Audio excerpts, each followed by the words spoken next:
I'm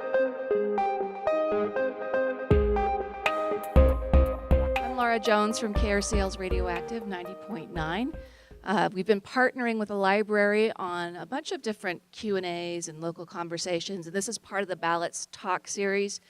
So tonight we're going to talk with, we have Jeff Wright and Karen Shepard here, a Republican and a Democrat, who are part of the Better Boundaries Initiative. How many of you have seen that initiative? Again, show of hands. Awesome, okay.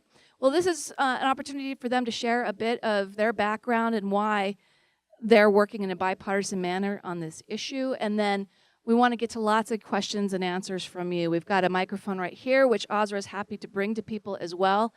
Please say your name and your neighborhood, like I mentioned earlier, so that our listeners and our viewers get an idea of who's in the room tonight.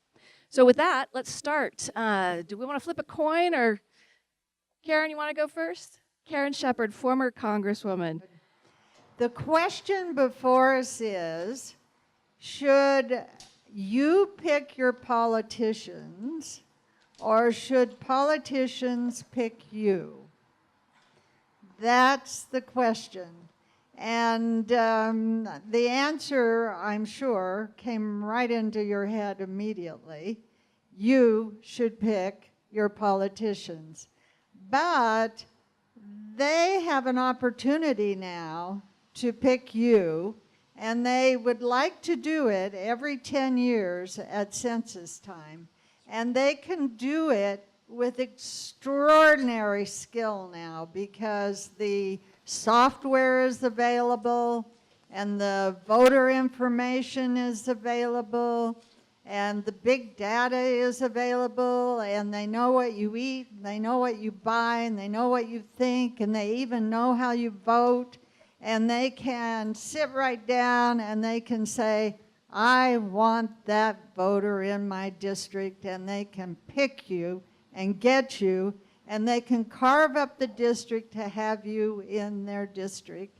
And then they can say, when they've got their nice little districts all carved up, now I don't have to do anything anymore because I'm safe.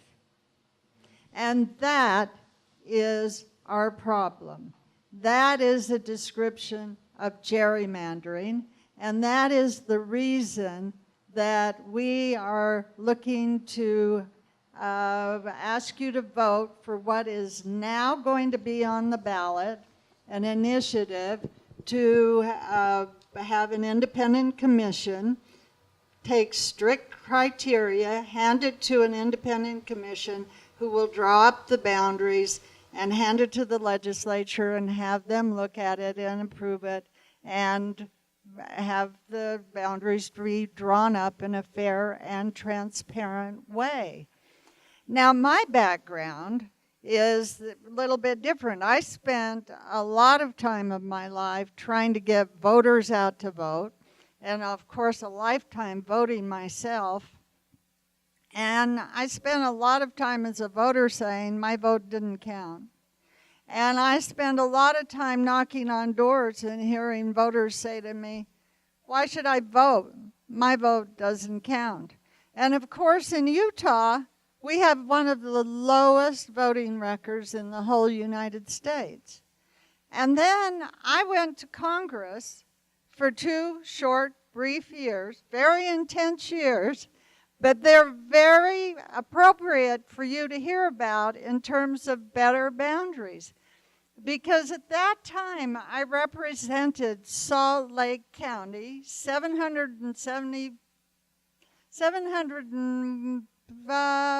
almost 800,000 people in Salt Lake County. It was a nice contiguous district. It was what we call, in the vernacular in those days, a swing district. It was about 50% Republican and about 50% Democratic. And I had to listen. And I had to listen constantly. And I had to come home and be in that district listening all the time. I had to have town meetings like once a month in all the places all around the district. I had to really pay attention because I wanted to get elected again. That's what I needed to do to get elected again. Now, I didn't get elected again for a whole lot of reasons. It's always a complicated story, and I won't bore you with that.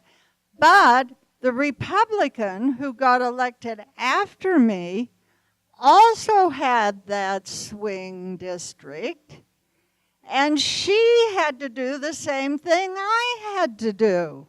Exactly. She had to come home. She had to drag herself all over the whole district and listen and listen and listen and work and work and work in order to stay in the district. She had to pay attention. A competitive district makes members of Congress listen hard and work hard to represent the people well. That's what Better Boundaries is all about. Creating competitive districts that will make you listen to very carefully. What happens when you don't have a competitive district? Well, I was also a state senator. I represented the avenues.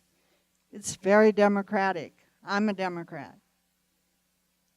I got just to sing my way along, and I got to do whatever I wanted. I listened, kind of, but frankly, I just did my own thing because nobody was pushing me very hard to do anything I didn't want to do. Don't forget that. It was a non-competitive district. It just makes the biggest difference in the whole wide world. So Better Boundaries is about making sure that we change districts. We don't have competitive districts in Utah now. There are 27 state legislative districts now, which nobody even runs again. There's only one person that runs in them. So we have so many that we just don't have very many competitive districts in Utah anymore. And all of this non-listening business is undermining our democracy. It's making people think, why should I vote? Okay, I guess I won't vote. And then they don't go to the polls.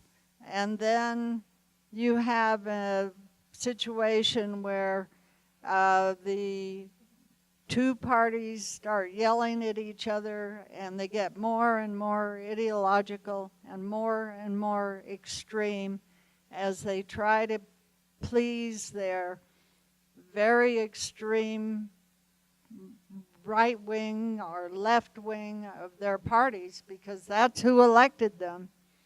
And government stops functioning very well. So for the sake of our democracy, we're hoping that we will pass Better Boundaries in the next election. And now I'm going to stop. Laura's looking at me. All right, Jeff, yes. And I'm also curious about what brings you guys together, so across the aisle. But let's hear some of your backstory. Well, it's a delight to be here, and thank you for coming out tonight. And it's wonderful to be here with my co-chair, Karen Shepard. This is a bipartisan effort. I want to say that right up front and to everyone. This is a bipartisan effort. Republicans, Democrats, independents, unaffiliated, we have them all across the state. And so Karen Shepard and I are here tonight representing Better Boundaries, but this is a huge bipartisan effort, which I think we need more bipartisan efforts in this world and in this country. Well, you're a card-carrying Republican. How's the party reacting to your and other card-carrying Republicans' involvement in Better Boundaries? You know, when we do polling across the state, 57% of this state of voters want to see this happen, that has to mean that there are Republicans and Democrats and independents supporting this. So this is really a bipartisan issue that we feel we've got support on from all the political parties. So this isn't about an outcome. This is about a process. It's about making this a fair, transparent, and accountable process that politicians do not get to pick their voters. The voters get to pick their politicians. I repeat that because that's something Karen said, that's something that is the real why of why we're doing this. This is about allowing the voters to truly pick their politicians. Do you know that we are the only major democracy in the world that allows our politicians to pick our voters? The United Kingdom has an independent commission. India, which is the largest democracy in the world, has an independent commission. France, Germany, they all have independent commissions. But we in the United States, through our constitutional mandate, give that power to the legislatures. And I think most legislators, Democrats and Republicans, have, the best interest at heart. They're trying to do, we're not trying to impugn legislators. Karen Shepard was a fabulous legislator. She represented our state very well. So I'm not trying to impugn all politicians here, but there is an inherent conflict, and that is something that happens on the Democratic side and the Republican side. And when you have that conflict of interest, I think bad things happen. And I'm going to come at this from a philosophical standpoint of that this is a danger to democracy. There are more democracies in the world today since 1989. There are more democracies than there ever have been in the history of humanity in general. But yet the fragility of democracies has never been greater. There was an election in Russia, and no one had any doubt who was going to win. Venezuela is a democracy. Is it really a democracy? Zimbabwe is technically a democracy. It's not really a democracy either. And I'm not comparing us to Zimbabwe, or I'm not trying to make a direct connection there, but I think our democracy is having some issues. It's like a midlife crisis for the American democracy. And when you talk to the voters, when you talk to politicians, when you talk to academics, when you talk to economists, when you talk to business people, they all point to gerrymandering as a problem. President Obama identified it as a problem. Ronald Reagan identified it as a problem. Again, bipartisan identification that this is a problem in our democracy. And I think if we don't fix it, we're going to have real problems down the road. Well, can we talk about the initiative's wording itself and what people are actually going to be confronted with in the polls? We cannot talk about it because... Oh, you got to wait until tomorrow? No, we don't. We don't get to word the initiative. Oh, okay. We just Catherine, the Lieutenant Governor's office that works the initiative? Office of Legislature's Research and General Counsel does the actual language on the ballot. Mm-hmm. But Laura, are you talking about the specifics of the criteria of an independent redistricting commission? How would that work? Oh, the criteria we can talk about. Do you want absolutely. What we're proposing is an independent commission to have a first crack at the maps. So who gets to pick the independent So the governor commission? will appoint the chair. Both parties will appoint representatives, and then you're going to have unaffiliated members. So it's going to be a commission that is made up of Democrats, Republicans, and unaffiliated voters with a chair appointed by the governor. And this group will have standards, which is really, really important, that there are standards that they and our legislature have to follow, keeping communities together, keeping community of interest together. And these standards are going to guide this independent commission who cannot look at partisan data, who cannot take an incumbent's address as a starting point for deciding a boundary, who cannot be running for office, cannot work for a party, there are going to be restrictions on who these individuals can be, but they will have a first crack at the map, and then that's presented to the legislature. Is the legislature duty bound to then accept that map?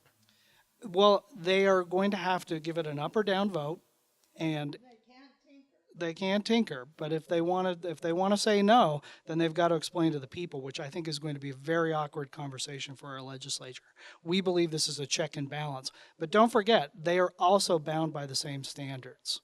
And we believe those standards are going to be very important in guiding how the districts are drawn. Because right now, you cannot, the only standard there is you cannot racially put people in different groups. You can do it to everybody else, but you can't do it racially. These create standards that I think are going to really help the process. Any idea in watching the Supreme Court where current cases might affect redistricting across the country? Have you guys been watching that as an initiative? Well, I think this is very significant because you have Maryland, which is Republicans suing because they were gerrymandered out, and you have Wisconsin, where Democrats are suing because they were gerrymandered out of districts. It is very rare, and I'm not a Supreme Court expert, but it is very rare for a Supreme Court to take two cases, and I think that's very significant. You know, again, making this a bipartisan issue, Justice Scalia once said that too much partisan gerrymandering is anti-democratic. So we have hope that the Supreme Court will come down in our favor, but who knows? All right, we do want to get questions and answers from the audience in. Anybody want to go first? Here, Mom, I'm going to give you my microphone. You all go around. Make sure to share your name and your neighborhood.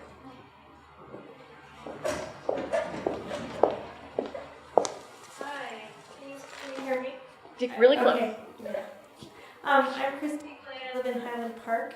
And I'm curious, you mentioned some criteria that I know already exist for making districts. So the contiguity, keeping communities together, is it efficiency or something like that? There's 4 criteria that right now exist. Actually, there's no criteria. No criteria. There is no criteria. So the only criteria is from the Voting Rights Act that you cannot racially profile districts. That is a long-standing legal precedent, and that was done by the 1965 Voting Act. Okay. But other than that, you can do whatever you want. Okay. So my question is irrelevant then, because I thought those criteria existed. Well, it's not an irrelevant question. I think it's a great question because there are no standards. Those criteria are embedded in the Voting Rights Act, though, right? And so is it because they are claiming that they're not doing that they, like, our community is not contiguously kept together? If you look at the inefficiency of our representatives even reaching us, it seems like we've already violated some of those criteria. No. Again, No? there are no criteria other than the racial profiling and the racial segregation of districts. So that was 1965 Okay. Voting Rights Act. But other than that, there are no criteria. And that is why you District find these size? weird-looking districts, and they have funny names: the Donald Duck, the Salamander, the pterodactyl.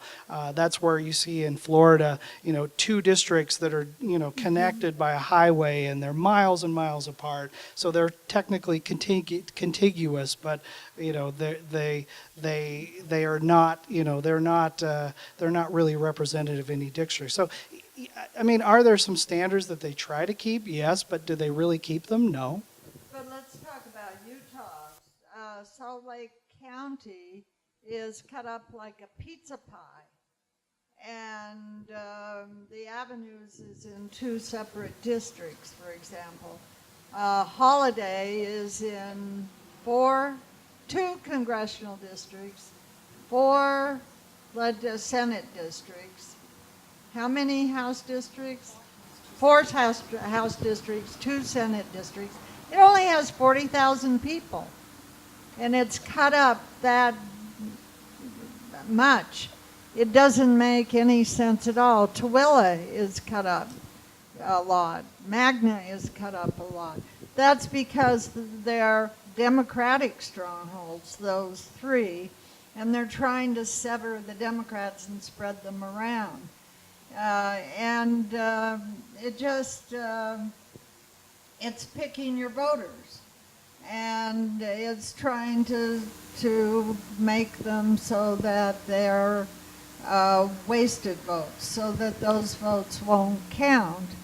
And in a way, it's diluting the vote to the degree that one person, one vote somehow doesn't have meaning anymore.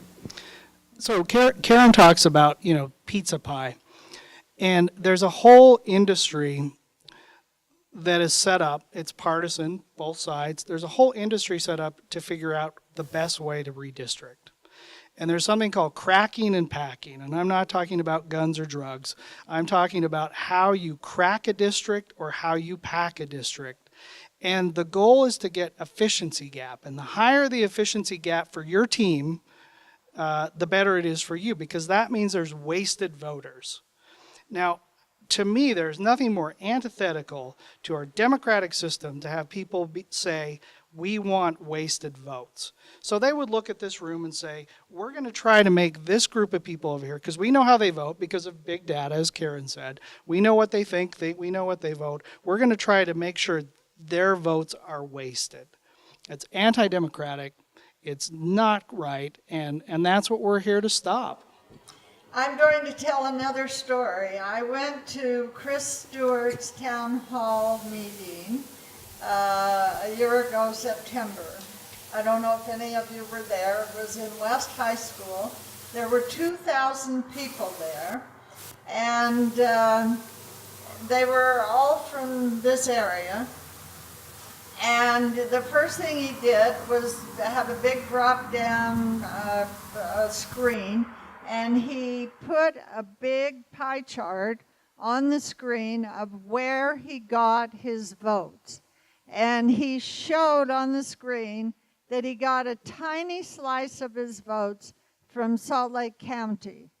And he came out and he said, I know that all of you are probably not going to like most of the things that I'm going to tell you tonight, but you can see by this chart that it doesn't matter to me at all. Now that's what I'm talking about, listening. There were 2,000 wasted votes in that audience.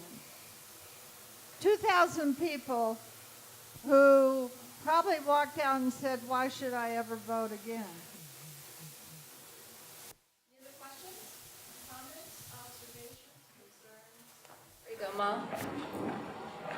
Hi, I'm Mike from Capitol Hill. I'm wondering if the criteria will be codified in the ballot initiative.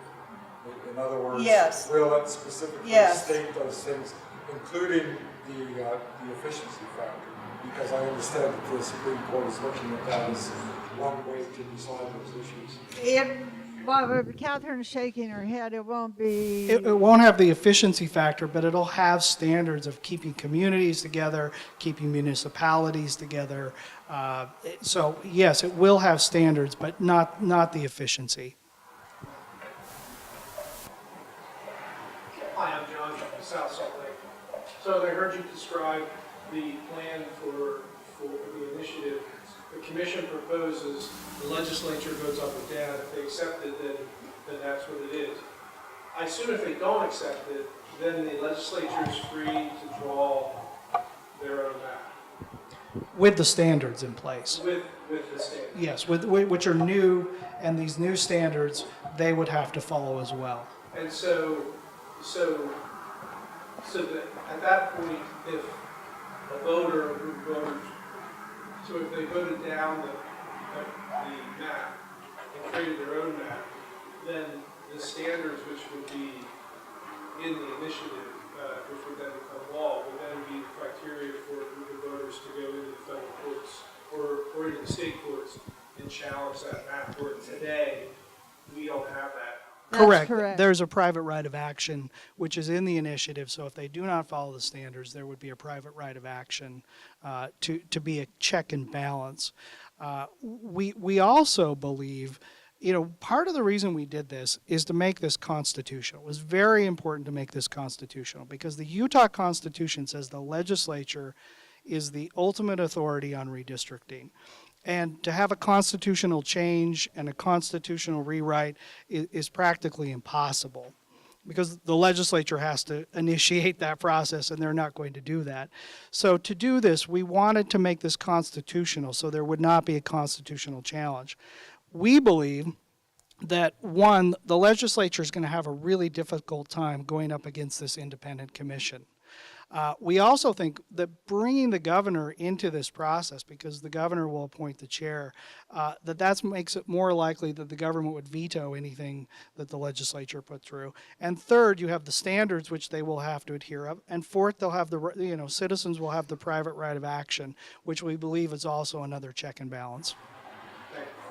We have another comment right over here, 2 more.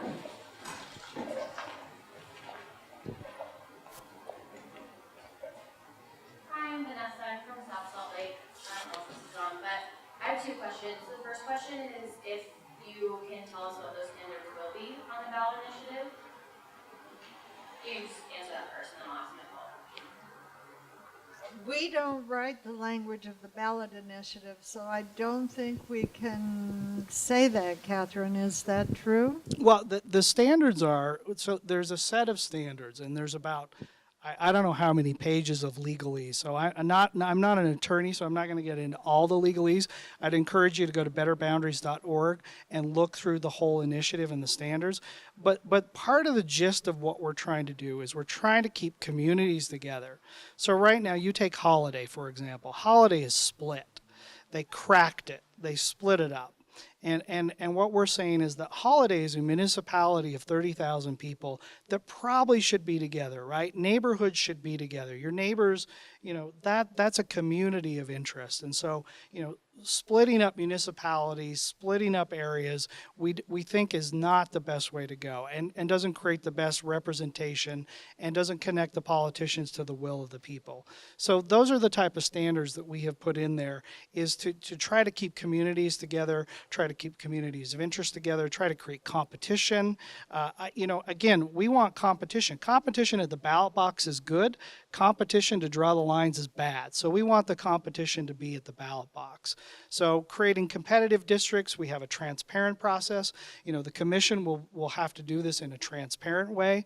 Right now, we don't know really how it's done. We know that partisan data is used. We know that, the parties are involved. This will make it so it's transparent, it's open. The commission has to report why they did what they did and how they did it. So there's a lot of provisions in this. It's about 20 pages long, and I can't get into all of it, but those are some of the main things we want to get across. Is we want transparency, we want accountability, we want to keep communities together, we want to keep neighborhoods together, we want to keep this a competitive environment. Perhaps more important than that is what is prohibited. And what is prohibited is using partisan political data, such as election results, voting records, political party affiliation, and addresses of incumbents or candidates, dividing districts in a manner that is purposefully or unduly favors or disfavors incumbent elected officials, candidates or prospective candidates for office, or political parties, all of which is done now. So I think one of the frustrations that maybe some of you have is when I hear you say the Office of Legislative Research writes the actual language, then how is it that you influence that language? Is this what people signed when they signed the initiative, was this lengthy list of ideas? Yes, I mean what we're talking about with with legislative research on the ballot is they just write the language on the ballot. They don't dictate what the actual law is going to be. So that doesn't affect the law; it just affects the language on the ballot. Okay. Does that make sense? Not quite. Okay. Okay. I'm Peggy Hostetter, and I'm from the Gateway. And I did a lot of collecting signatures for initiatives. And I know on yours, all people had to say was, this is about gerrymandering. And I was incidentally collecting for Medicaid expansion. But I was in groups of people at some venues of people collecting. And all they had to hear was gerrymandering. And so it was yes or no they would sign. Well, as I'm listening to this, I am really concerned that there are going to be a lot of people who never signed those initiatives. That's fine. They're in the ballot box. They're in the ballot booth. They have 5 initiatives, or I think it's 4 now, to consider. And if they don't really understand from the language there what gerrymandering does for them, they're going to skip it. If they're confused or ambivalent or have heard anything that's somewhat negative, they're going to skip it and just make it a no. So I'm really concerned about the language that's going to be in that ballot. You're saying it needs to have the word gerrymander Oh, somehow. not only that, more Yeah. than that, they need Yeah. to understand how this is something that really is going to benefit them. Right. And so it can't be ambivalent. It's like, here is what this means and what it will do. And they have Right. to read it in about 30 seconds. Right. And so as I'm listening to all of this, I'm going, what? What are we talking about here? I mean, I understand all the things Right. you're saying, but look how long it took you to say. We have to have a vigorous campaign to explain this. You'll have a number, so we'll at that point, we'll have a number. We'll have a very public campaign.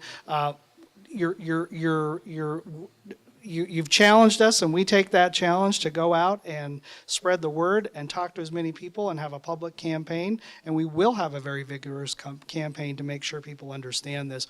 We're also pushing back on legislative research, and we'll be very vigorously monitoring how the language is decided on the ballot. So tomorrow, and just so you know, the PA may not be working all that well, but it's recording really well. So when you get this, make sure you're right here for me. So there's a deadline tomorrow, and you have what, till close of business tomorrow to submit signatures, and what are your expectations? And do you expect an answer at 5:01, or is it going to take a week? What do you think, Karen? I'm looking at Catherine. Do we expect an answer at 5:01? Catherine Cantor, come on up here if you'd like. Catherine works on communications for the initiative. Hi, everyone. I'm actually the campaign manager for Better Boundaries. So tomorrow is the deadline for the county clerks to turn in the signatures that they've received that they've been validating. As of today, Better Boundaries has been validated enough signatures in order to qualify for the ballot. So we believe we've qualified for the ballot. What could happen by tomorrow is that there could be rescission signatures turned in, because as part of the process, not only do the initiatives need to gather 113,143 signatures, but there's an opportunity for people to rescind their signature. And so we need to wait till tomorrow to see if there have been rescission signatures that have come in that would disqualify us or another initiative from the ballot. So that's what the deadline is tomorrow that we're waiting for. And so then once you know that, the initiative switches gears into a persuasion or education campaign leading to the general election in the fall. Correct. All right, anybody else have a question or comment? Yes, sir. Barry Buckendorf from Rose Park. Is this initiative 50% pass, or is it 2/3 majority pass, or how does that part work? 50% plus one. Okay. I think you're happy about that. When did that rescinding become legal? I thought they made that illegal. That It is for legal. The legislature does not make it easy to have, as you well know, they do not make it easy to have an initiative make the ballot, and they have continually made it more difficult. So there is a rescission process. We don't believe we've been the target of a rescission campaign. I know a couple other initiatives have, but we don't believe we've been a target of that, but that is a legal process. Okay. We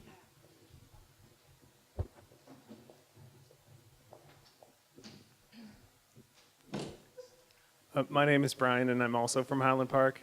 You've used the words bipartisan and independent somewhat interchangeably, but they're actually not, right? Why should parties have any role at all? Well, that's a deep philosophical question. Well, the way our current structure is set up is it's geared towards parties. And though we have a provision for unaffiliated voters on the commission, and there will be members of the unaffiliated community, kind of the way things are right now, it is very much divided between Democrats and Republicans. And we may not like that long term, and we may change that. And you all voters, will decide how that goes down the road. But for right now, we designed it for the system that is in place. Well, in the state constitution says that the legislature has the right to make this decision. So the legislature is constituted of two parties. So we're pretty much there.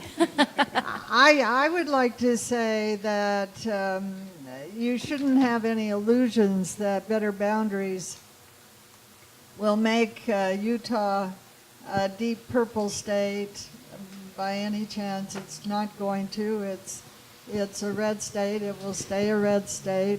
But it will give Democrats a voice, a decent voice, the kind of voice it had in 1992, I think, where we could actually do things and move things and actually feel like we had some influence. And it works fine, and there were competitive districts.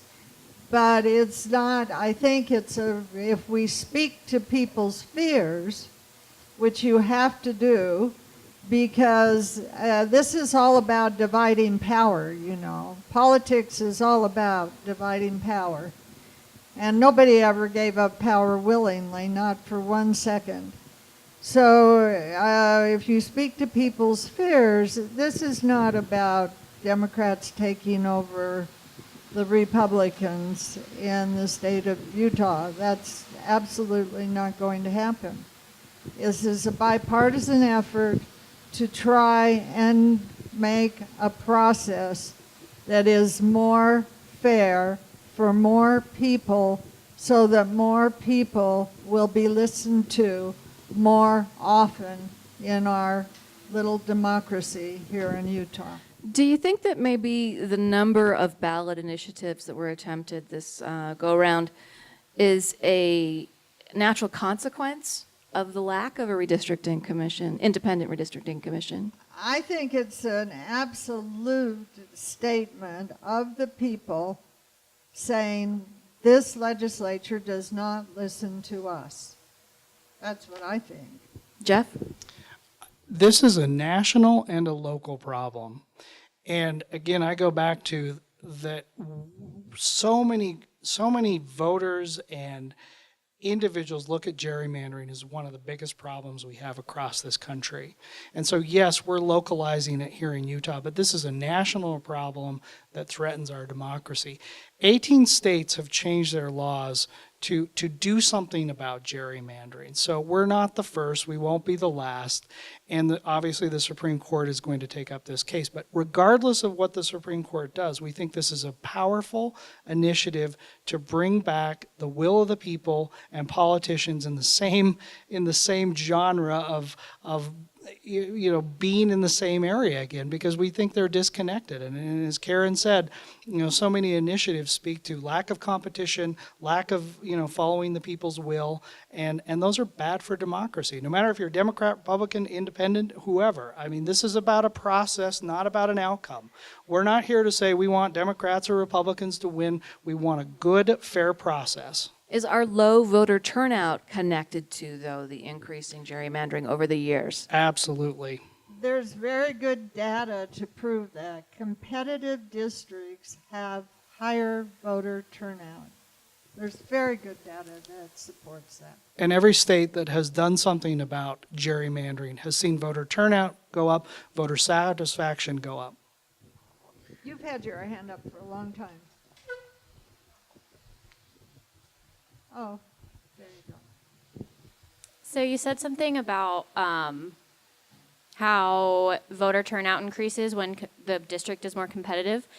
But you also said that they can't use voter data when they're redrawing these lines. I'm wondering if it would make more sense to use voter data to make districts more competitive, to increase voter turnout? Or is that how we got in this situation in the first place? Yeah, you can't use voter data when you draw district lines. Otherwise, it's misusing voter data. You just have to draw the district lines for reasons of communities of interest, their relationship to transportation, their contiguousness to other communities. You have to do it that way. You can't do it because of voter turnout. Then you start getting into, I'm a senator and I want all the people that vote a lot in my district. So you're talking about keeping neighborhoods together, and Yeah. we have an epidemic across the country of locking ourselves in our houses and watching our internet and all of that.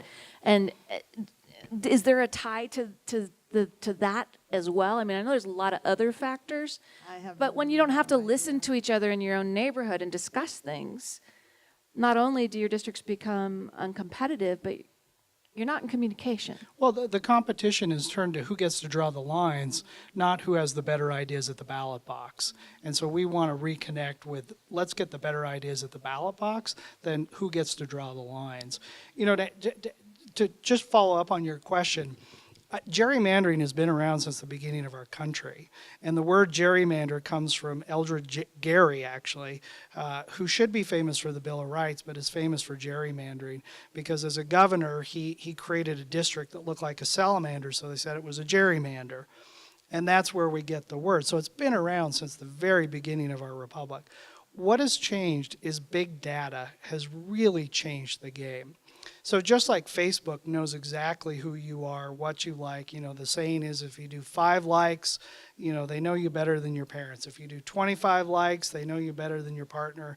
You know, 100 likes, they know you better than yourself.